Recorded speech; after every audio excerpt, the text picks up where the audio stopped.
कहते हैं दूध का जला छाछ भी फूक फूक कर पीता है। मध्य प्रदेश जहां पर भारी पड़ा था, यही सिंधिया की बगावत को झेलने वाले कमलनाथ अब ऑब्जर्वर बनाकर कांग्रेस की तरफ से महाराष्ट्र में भेजे गए हैं।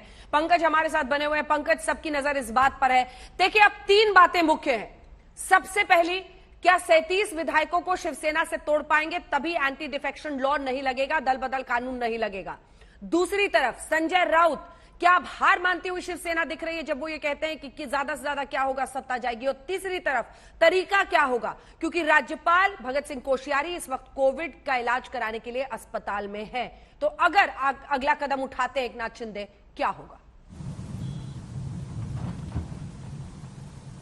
देखिए, सबसे पहले फिलहाल तो जो जानकारी मिल रही है वो ये है कि एकनाथ शिंदे तमाम बागियों से प्लेज ले रहे हैं, बताएं कि बाबा आप हमारे साथ हैं या नहीं है। क्योंकि जैसा आपने बिल्कुल ठीक कहा, अगर 37 का आंकड़ा हो जाता है फिर तो एक सेपरेट पार्टी बना के गवर्नर के पास जाके एक स्पेशल सेशन बुलाया भी जा सकता है। हालांकि ये बात भी सच है, गवर्नर को कोविड हो गया है, उन्हें अस्पताल में भर्ती करा दिया गया है। और इस पर भी संजय राउत ने कहा इतनी जल्दबाजी क्या है ये बताने की कि हमारे पास कितने एमएलए हैं, बागी कितने हो गए हैं, क्योंकि गवर्नर साहब तो अभी है नहीं, उनको अच्छे से ठीक होने दीजिए, उसके बाद हम भी बताएंगे हमारे पास कितने हैं। यानी बॉडी लैंग्वेज संजय राउत की निराशा भरी जरूर थी, लेकिन अभी भी हार नहीं मानी है।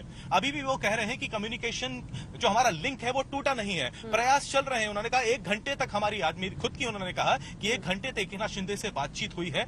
ये भी कहा ना उनके लिए शिवसेना को छोड़ना आसान है, ना शिवसेना के लिए शिंदे को छोड़ना आसान है, क्योंकि बड़े नेता हैं शिवसेना के। और अगर 37 की बात, सुबह तो 40 की बात कर रहे थे, 40 से ऊपर की अगर बात करते हैं तो फिर तो शिवसेना का अस्तित्व पर ही बड़ा सवाल खड़ा हो जाते हैं। ऐसे में आखिर क्या होने वाला है? दूसरी तरफ हम देख रहे हैं कि कांग्रेस खेमे में भी काफी एक्टिविटी नजर आ रही है। अब हालांकि कमलनाथ जो है वो भाजपा की उंगली उठा रहे हैं, लेकिन बात तो ये भी है कि कांग्रेस के भीतर ही काफी गतिरोध है। और कई बार सार्वजनिक मंच पर स्टेट के जो कांग्रेस प्रेसिडेंट है नाना पटोले, वो कह चुके हैं कि वो काफी नाराज है एमवीए से, क्योंकि कांग्रेस पार्टी को तो एमवीए में क्रेडिट ही नहीं मिलता है, एमएलए को बराबर जो कॉम्पनसेशन मिलना चाहिए था वो भी नहीं मिलता है। इसलिए कांग्रेस के अंदर भी काफी नाराजगी है। और इसी नाराजगी की बात देवेंद्र फडणवीस भी कई बार कर चुके हैं। उन्होंने पहले ही कहा था कि ये जो गतिरोध है, ये जो अनरेस्ट है, यही कारण है जिसकी वजह भारतीय जनता पार्टी को न सिर्फ राज्यसभा के जो चुनाव हुए थे अभी, और साथ ही साथ स्टेट के काउंसिल के इलेक्शंस हुए थे,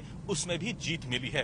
तो जहां तक शिवसेना की प्रमुखता इस वक्त हम बात कर रहे हैं, शिवसेना के नेताओं की बॉडी लैंग्वेज इस वक्त अच्छी नजर नहीं आ रही है। और उसका कारण यही है कि एकनाथ शिंदे ने अल्टीमेटम दिया है उद्धव ठाकरे को कि आप फैसला कर लें कि आपने करना है तो आखिर क्या करना है। क्योंकि वो तो अब उद्धव ठाकरे की बात भी नहीं कर रहे हैं, वो तो सीधे बाला साहेब ठाकरे का हवाला दे रहे हैं, कह रहे हैं कि उन्होंने जो हिंदुत्व सिखाया है हम उसकी के राह पर अब चलने वाले हैं और अब आप फैसला कर लें कि आपको क्या करना है। जैसा कि हमने देखा अंजना, कल उद्धव ठाकरे ने जब मीटिंग ली थी। पंकज, संजय राउत तो इनकार कर रहे थे कि ऐसी कोई शर्त नहीं रखी है बीजेपी से गठबंधन वाली। छोटा सा जवाब।